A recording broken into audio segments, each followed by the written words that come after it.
You're not afraid of rejection. You're afraid of what rejection confirms about you, that you're not enough, that you're disposable, that you're exactly as worthless as you've always believed you are. You're afraid that they'll see what you see when you look in the mirror, that they'll discover the same flaws you've been hiding from the world, that they'll realize you're not special, not irreplaceable, not worth fighting for. But here's the truth they never told you. Your fear of rejection isn't protecting you. It's destroying you from the inside out. It's eating away at your confidence like acid. It's turning every interaction into a performance. It's making you a prisoner in your own life. If this feels like I'm reading your mind, hit that subscribe button and let me know in the comments what you struggle to say no to the most. I read every single comment, and your story might be exactly what someone else needs to hear today. Listen to me carefully. Every time you shrink yourself to avoid rejection, you're not preventing pain. You're guaranteeing it. You're rejecting yourself before anyone else gets the chance. You're becoming your own worst enemy, your own cruelest judge. Your self-esteem dies a little more each day, not from their rejection, but from your anticipation of it.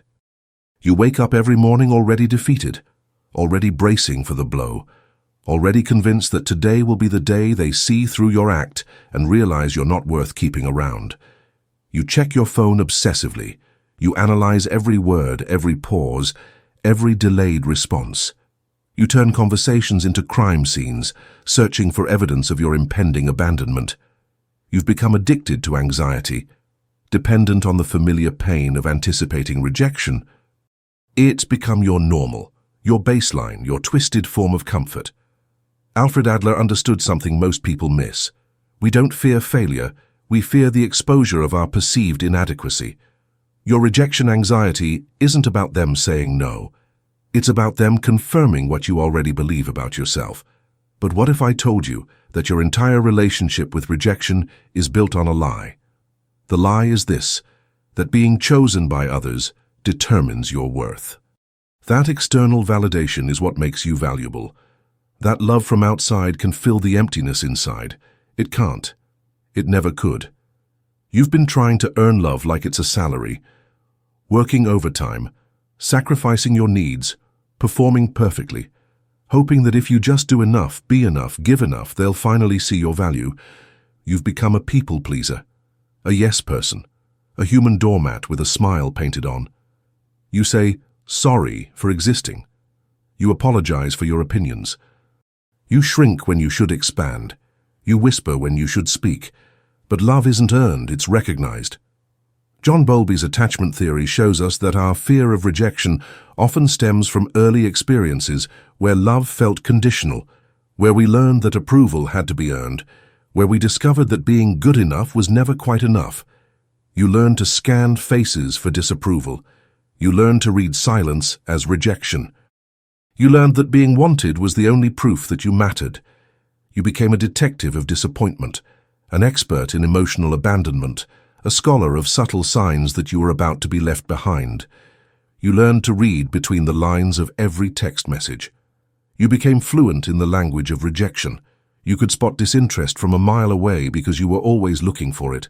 You turned yourself into a fortune teller of failure, predicting your own rejection before it could surprise you, controlling the narrative by writing the ending yourself. But you were a child then. You didn't know better. You couldn't know better. You're not a child anymore, yet you still carry that child's fear, that child's desperate need to be chosen, that child's belief that rejection equals death. You're still that kid on the playground, hoping someone will pick you for their team. Still that teenager, desperately trying to fit in. Still that young adult believing that being alone means being unwanted. But rejection isn't death. It's redirection. It's protection. It's the universe's way of saying, not this one, but don't worry. There's someone better coming. Carl Rogers talked about unconditional positive regard, the radical idea that you are worthy of love simply because you exist, not because of what you do, not because of who chooses you, not because of how perfectly you perform, because you exist. Your fear of rejection is killing your self-esteem, because it's forcing you to live in a constant state of audition. You're performing for an audience that will never clap loud enough, never love you enough, never choose you enough to heal the wound that isn't theirs to heal. That wound is yours, and only you can heal it. Every time you twist yourself into what you think someone wants, you're saying, the real me isn't good enough. Every time you silence your voice to avoid conflict, you're saying, my thoughts don't matter. Every time you say yes when you mean no, you're saying, my boundaries are negotiable. You're not just afraid of their rejection, you're actively rejecting yourself. You're the one abandoning you. You're the one betraying your own needs. You're the one choosing their comfort over your authenticity. And then you wonder why your self-esteem is slowly dying. Nathaniel Branden taught us that self-esteem isn't built on what others think of us. It's built on what we think of ourselves. It's built on self-respect, self-acceptance, and the courage to be authentic, even when authenticity feels dangerous. Your self-esteem can't survive on borrowed validation. It can't live on scraps of approval. It can't thrive on the conditional love of people who only accept the version of you that makes them comfortable. You've been feeding your self-worth with junk food, fleeting compliments, temporary attention, surface-level connections. And then you wonder why you're still hungry, still empty, still desperate for more. Your self-esteem is malnourished. It's starving for authentic connection, genuine acceptance, real love. But you keep offering it fake substitutes and wondering why it's dying. The people who reject the real you are doing you a favor. They're showing you who doesn't deserve access to your authentic self. They're clearing the path for those who will love you not despite who you are, but because of who you are.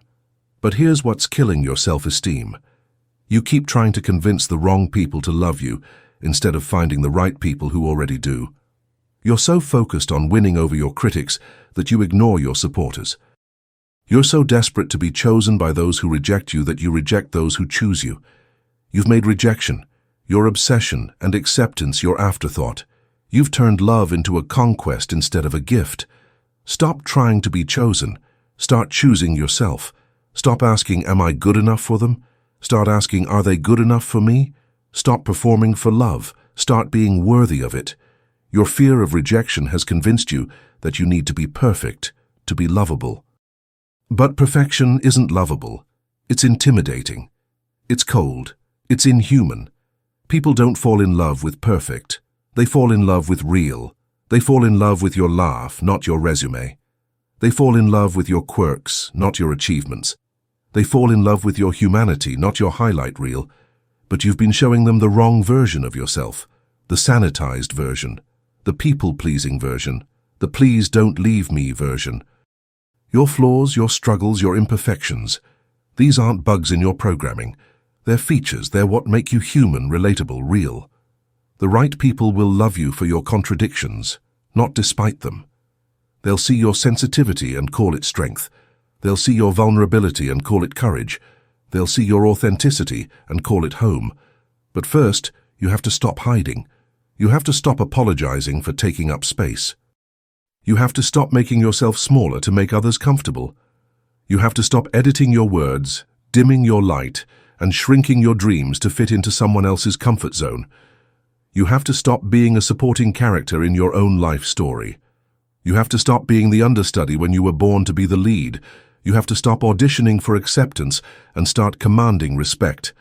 Your fear of rejection is not your enemy. It's your teacher. It's showing you where you still believe you need permission to exist. It's revealing the places where you've abandoned yourself in hopes that someone else will save you. It's showing you that your self-esteem has been held hostage by people who were never qualified to determine your worth. You've been letting strangers decide your value. You've been giving your power away to people who don't even know your story. You've been seeking approval from people who can't even approve of themselves. Stop outsourcing your worth. Stop letting other people write your story. Stop giving away your power to people who don't deserve it. No one is coming to save you. And that's the most liberating truth you'll ever hear. Because it means you have the power. You always did. The power to choose yourself, the power to set boundaries, the power to say no without explanation, the power to be authentic without permission. You don't need to be chosen to be worthy. You don't need to be perfect to be loved. You don't need to be fearless to be brave. You just need to be you, the real you, the messy, complicated, beautiful you. And if that scares people away, good. Let them go. You weren't meant to be loved by everyone. You were meant to be loved by the right ones, the ones who see your worth without you having to prove it, the ones who choose you because of who you are, not because of who you pretend to be, the ones who love your questions, not just your answers, the ones who appreciate your journey, not just your destination, the ones who see your potential, not just your problems. These are your people. These are the ones worth keeping. These are the ones who will help your self-esteem flourish instead of slowly killing it. Stop running from rejection. Start running toward authenticity. Stop fearing their no. Start celebrating your yes to yourself. Stop letting your fear of rejection kill your self-esteem. Start letting your commitment to yourself heal it. Your self-esteem isn't in their hands. It never was. It's in yours, where it belongs, where it's always belonged.